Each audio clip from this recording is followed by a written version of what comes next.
তো চেয়েছি যে সমস্ত অ্যাপয়েন্টটাই ইলিগাল অ্যাপয়েন্টমেন্ট হলে সেখানে মেরিট ডিমেরিটের প্রশ্ন আসে না। তাহলে ফ্রেশ রিক্রুট করো।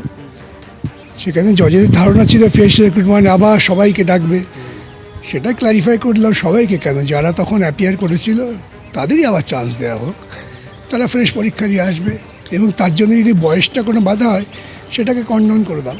কিন্তু দাদা এই আর্গুমেন্টে যা ছিল ওকে সেগ্রিগেট করা, যারা টেন্টেড নন টেন্টেড, সেটা থেকে আপনি এগিয়ে গিয়ে এই প্রস্তাবটা রেখেছেন না, কেন? আপনি মনে করছেন সেগ্রিগেশন সম্ভব না, এটাও বারবার আপনি বলছেন কেন? সেগ্রিগেশন সম্ভব না, সমস্ত প্রসেসটা ইললিগাল হয়েছে।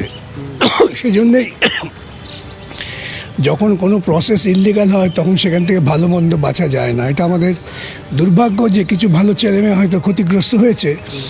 এখন যদি বিচারপতিরা আমাদের সঙ্গে থাকেন তাহলে যাতে ফ্রেশ এরাই সিলেক্টেড হয়ে আসতে পারেন, সেই জন্যই বক্তব্য রেখেছি। দেখো, এটা ঠিক যে সুপ্রিম কোর্টের যিনি প্রধান বিচারপতি তিনি যোগ্য অযোগ্য পৃথকীকরণের উপর বারবার জোর দিচ্ছেন, কিন্তু একথাও ঠিক এই প্রথম সেখানে কিন্তু শুনানিতে উঠে এসছে নতুন করে পরীক্ষা নেওয়ার কথা।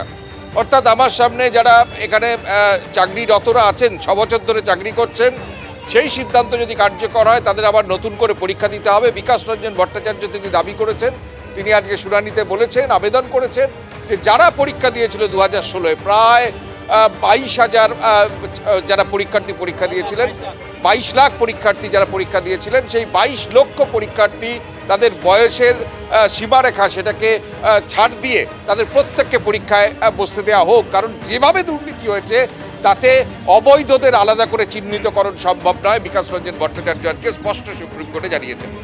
এই বিচার পর্বে এই প্রথম নতুন করে পরীক্ষা নেওয়ার একটা দাবি উঠল এবং বিকাশ রঞ্জন ভট্টাচার্য দাবি করলেন। দেখুন, এটা মানে সম্পূর্ণ আমাদের মনে হচ্ছে একদম অযৌক্তিক একটা দাবি। কারণ এটা কখনো হতে পারে না যে এত বছর ধরে চাকরি করার পরে যারা যোগ্যতা নিয়ে চাকরি পেয়েছি, যাদের নামে কোনো অভিযোগ নেই, তাদেরকে নতুন করে পরীক্ষায় বসতে হবে। এটা কখনো হতে পারে না। তার এটা এই জন্যই দাবি উঠছে যে কারণ পৃথকীকরণটা কোনোভাবে কিভাবে সম্ভব।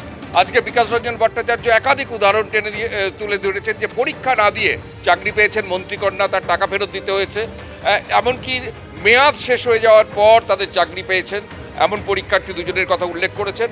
এমনকি এমনকি ওএমআর সিটে যারা 23 পেয়েছেন, যে পরীক্ষার্থী তাকে এসএসসি সার্ভারে দেখা যাচ্ছে 53 পেয়েছেন। এসএসসি তো একাধিক তথ্য এভাবে তুলে ধরেছে যে শূন্য পেয়েও চাকরি পেয়েছে, সাদা খাতা জমা দিয়েও চাকরি পেয়েছে। যেহেতু পৃথকীকরণ সম্ভব নয়, স্বাভাবিকভাবে নতুন করে পরীক্ষাই একমাত্র পথ। পৃথকীকরণ সম্ভব। যাদের নাম উনি বলছেন, যাদের নাম উনি উল্লেখ করেছেন, অলরেডি তারা সিবিআই দ্বারা ফাইন্ড আউট। সিবিআই থেকে উনি নামগুলোকে নিয়েছেন, তাই উনি বলতে পারছেন এই নামগুলো আসলে অবৈধ। পৃথকীকরণ সম্ভব।